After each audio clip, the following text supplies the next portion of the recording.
Souls RNG is going to be getting a massive upgrade. The devs have shown some of their future plans for the game, and it is huge. It goes into Era 9, Era 10, and even some unknown eras. This game is no longer going to be a game where you stand and click a button all day. It is literally gonna evolve. So before we start, make sure to subscribe and join the Discord. Now let's start looking at what is gonna happen. So apparently they did a live stream with Roblox, and then they showed some of the future stuff that they are gonna do with the game. And the first one, which is Era 9, looks like a huge rework. They say they're gonna improve visuals and systems, such as map structure, UI revamp, aura rework, and script optimization. So I guess they're just gonna reorganize the map, change some of the UI. I guess maybe they won't have as many things on the side here, or they will change it. Same with at the bottom. Aura reworks, there's quite a few auras that could be improved. I've seen the Gargantua aura that could be reworked. I think the new one looks really cool. And then script optimization. I think what that means is that it's going to be easier to script in this game, and it's going to be more organized. They also say users experience smoother gameplay, and they want to reduce time in the future between updates.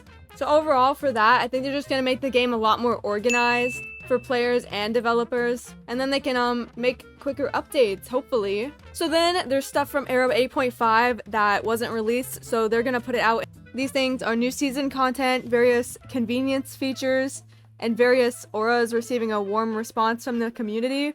So basically the whitelisted auras, I believe, are going to be released, or at least some of them, and auras that the community wants. And they also go on to say they believe it'll be the hottest update in Souls RNG history. So that is definitely something to look forward to for Era 9. Now, the next one is Era 10, and it's about a worldview story. Building a worldview that involves a lot of thought and repeated attempts.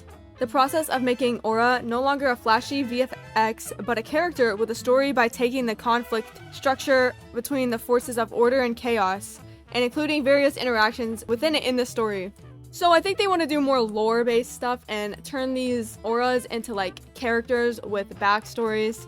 They kind of already did that with Era 8.5, because by changing abomination descriptions and such, the descriptions of this. And then there's a lot of lore with this as well. The ultimate goal is to create one large worldview that continues to expand by sharing opinions with many players who passionately play Souls RNG. So I think what that means is lore ideas from the community will be taken into consideration here. Proposed content in this regard: storytelling, NPC questlines, raid content, team game content, story-based video cinematics, racing challenges through puzzle gimmicks, etc. So, in my opinion, this is huge. They are basically expanding this past just standing in game and ruling, and they're gonna make it more interactive of a game. And not only that, but they're gonna make a story that you have to follow along with. We want to build a worldview to communicate with many players and build a strong fan base. And we plan to launch other games and various events that share the same worldview in the future. So I don't know if they mean games in Souls RNG or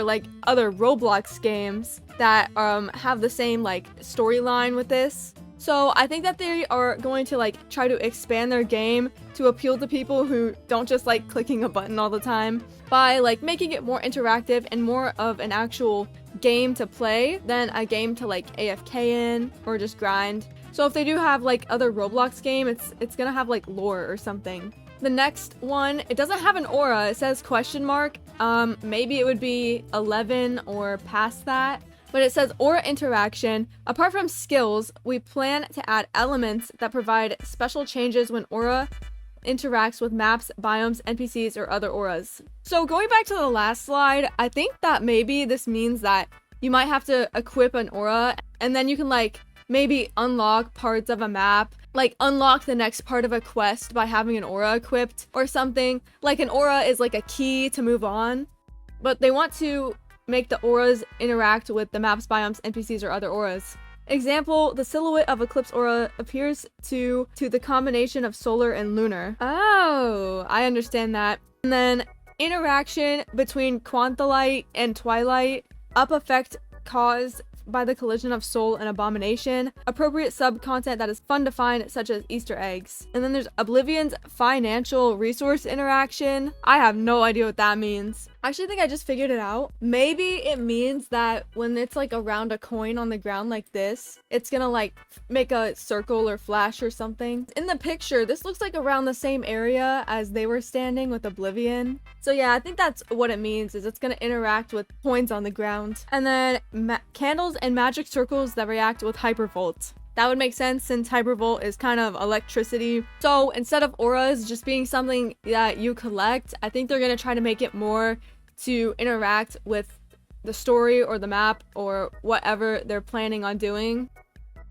Ew, what the heck? I don't want this nasty crap. Get that off my screen. And then the last slide says World 2 era question mark. Again, I don't know if this is like gonna be within the next two eras or like after that, maybe era 11 or 12, but it says World 2 planning is a task to horizontally increase game content. Rather than creating all biomes and aura in one world, divide it into World 1 and World 2. I'm guessing that they would have a story to go along with why that is. The biome and aura that appear in each world are different.